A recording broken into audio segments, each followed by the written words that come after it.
Hello and welcome to 201 Today. In this episode, we'll be seeing highlights from the commencement activities from Morton East and Morton West. So sit back and enjoy this episode of 201 Today. Oh, say, can you see by the dawn's early light, once so proudly we hailed at the twilight's last gleaming, whose bright stripes and bright stars through the perilous fight, o'er the ramparts we watched were so gallantly streaming, and the rockets rattling, the bombs bursting in air, gave proof through the night that our flag was still there. Oh, say does that star-spangled banner yet wave o'er the land of the free and the home of the brave?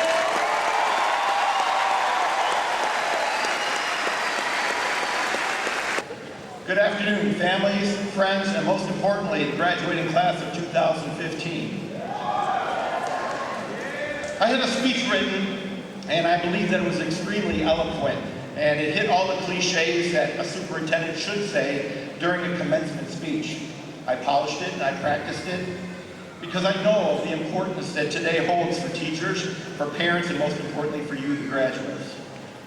I threw that speech away this morning. I felt like I wanted to talk from my heart. As I stand before you today, I have a great deal of pride in all of you. Not just because it's graduation day, but because the importance that today means. Not just graduation, but the importance that it has. Earlier this year, the Washington Post named both Morton East and Morton West as two of the most challenging high schools in the nation.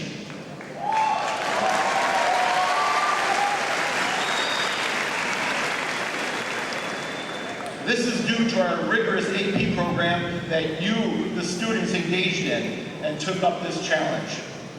I started giving a lot of thought to the notion of a challenging high school. And while I'm extremely proud of the rigor and relevance that we provide here at Morton, if we only look at the number of students that are participating in advanced classes, are we truly giving justice to the word challenging? I'm not sure that all the people understand the challenges that our students at Morton face. We live in a state where zip code determines the amount of resources that are provided for a student's educational experience. This does not only manifest itself in the educational programs that can be offered, but also in our students' abilities to access the full spectrum of an educational program. This was never more evident than this past Memorial Day, when I was sitting in my car waiting for the state rugby championship game to begin. And I witnessed the opposing team arriving. They were arriving in vehicles of the most expensive kind. Vehicles that I can't afford and we can't afford, but they were all arriving in those vehicles. They were carrying some of the best equipment that money can buy, that only high schools with unlimited resources can have. I began to think about the adversity that students at Morton face on a daily basis just to go to school. The choices they have to make between an after-school job to help the family or participating in after-school activities and athletics. These are choices that schools in those zip codes don't have to make. Students at those schools don't have to worry about money to go out for a date or money to put in their car for gas or money for lunch. That's all taken care of for them. Also, being a school of many recent immigrants, the struggles that your families have had to endure just to get you here today is a challenge in itself. I believe that that's what makes Morton a challenging high school. Within these challenges and these obstacles, however, is where this huge sense of pride that I feel today comes from. We have been told by mean-spirited and ill-informed people within our own community that students from Morton could not go to colleges, and yet we saw on the board as you were coming in today an overwhelming number of students that are going on to higher education. They are going to some of the most prestigious universities in the country: Harvard, Stanford, Oberlin, University of Illinois, and yes, Mr. Truesdale, Northwestern University. We have also a great number of graduates entering the workforce, and many who will be faithfully serving our country in the armed forces. So yes, Morton is a challenging high school, and these challenges, this exposure to adversity, is why I stand before you today, humbled with pride and exploding at the seams. I know that you will be going on to great accomplishments. Each of the students that are sitting before me in the class of 2015 are ready to move on, ready to make a difference in the world. Everyone here today knows that the future will be brighter because of each and every one of you. Oh, and for those rugby players from that very wealthy school district that I spoke about earlier, they probably won't be joining us tomorrow at 2 p.m. as our Morton rugby team celebrates the state championship win.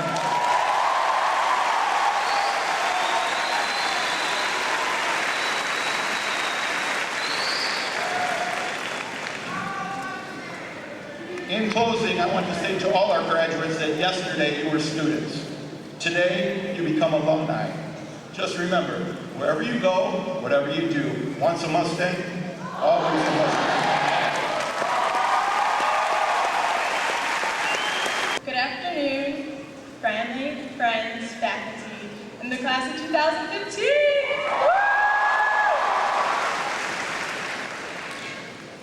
Going into Morton, I immediately felt discredited because of the stereotypes of its students. Huge school, I'll just be a number. I won't be challenged. I'll become a statistic. I'm the underdog. The truth is, every school has its shortcomings, and where you go is what you make of it. I needed to learn not to be discouraged by preconceived notions of what's available to me. Whatever school you attend, your success is made possible by finding a goal, being proactive, and consistently working hard. In high school, you can use your time here as a catalyst for personal growth, or you can float by. Regardless, the resources are there. This is one of the many lessons I've learned at Morton from the relationships I've built. Once you establish a relationship with a teacher at Morton, your learning experience can go beyond the answer key. Teachers here challenge you to think critically and hold you accountable for your goals. Not to say you found everything you were looking for in one teacher, but everything you were looking for is here. I had a teacher I could go to when I experienced heartbreak, when I needed to be quizzed for a test coming up, when I was bored at lunch, and even when I wanted to have an intellectual conversation about whatever. This has taught me that usually the best resource is many resources. Branch out. Morton graduates are arguably better prepared than many other graduating high school seniors because we stepped up to the plate, even though we were the underdog team.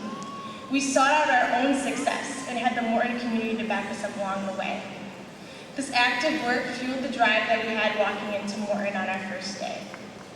And isn't it fun when the underdog wins?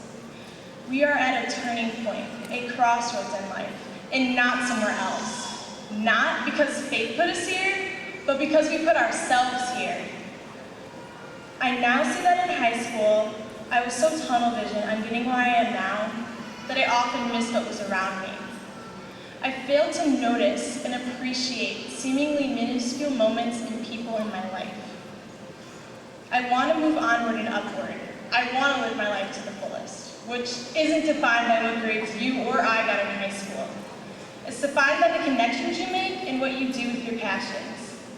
At this crossroads in our lives, it is important that we stay focused and present. This is a beautiful and exciting time in our lives, and we will never be or feel this young again. The future is worth investing in, but it's not worth much if you fail to invest in the now. Right now, at this very moment, you have everything you need to become everything you want already within you. Class of 2015, My final question to you is, what are you waiting for?